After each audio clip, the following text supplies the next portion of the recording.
There's a room full of people who want to meet him, and he spots me.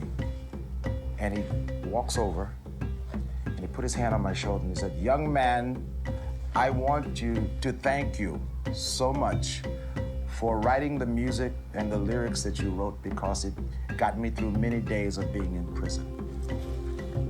And I started crying on his shoulder. I mean, he just grabbed me like a dad. I just lost it. I mean, because you never think in life when you write a song, you actually heard it where?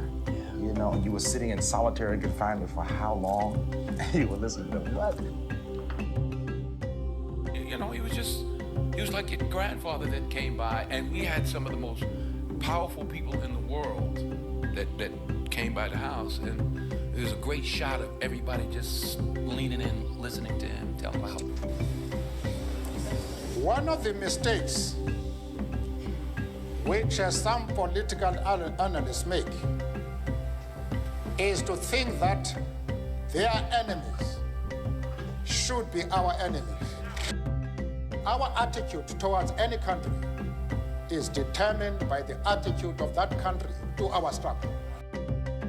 But for anybody who changes his principles depending on whom he is dealing, that is not a man who can lead a nation. What he talked about, because I'm fascinated how he was able to go out of prison, and the first thing to go and have lunch with the widow of the man that put him behind bars for all these years. And so I asked him, I said, how could you do that? And he was just talking about that, how important it is not to think about revenge at that time, but to not think about your own pain that you experienced, but to think about the good of the whole country. And it became very clear to him that in order to heal the country, he had to go and show tolerance and inclusion and forgiveness. He doesn't walk into a room as Nelson Mandela.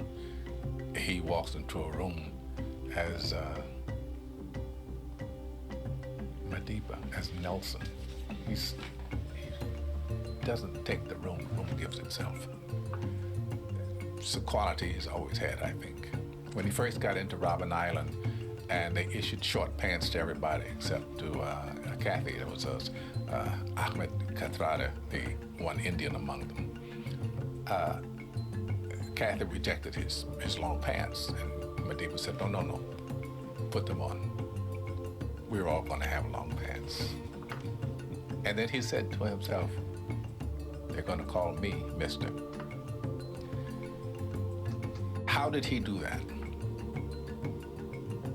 So he hears that a guard's child is sick. The guard comes to work and he says, "Good morning, how is your baby? Is she all right today?" Things like that.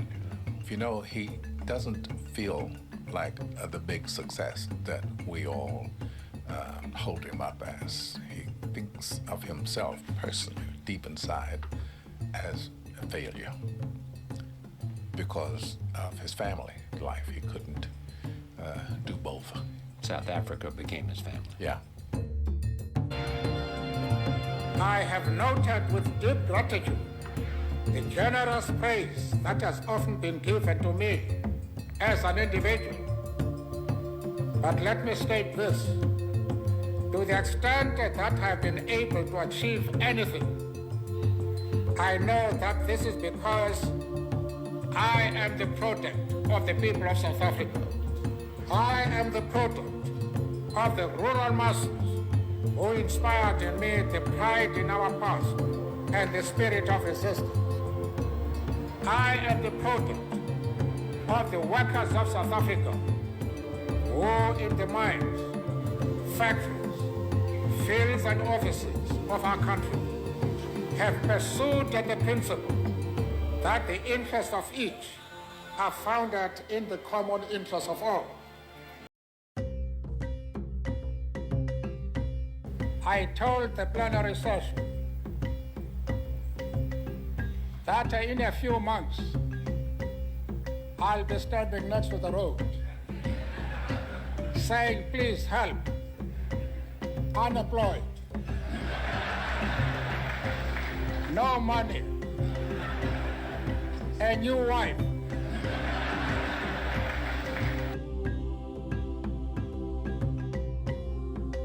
After nearly 90 years of life, it is time for new hands to lift the burdens. It is in your hands now. I thank you.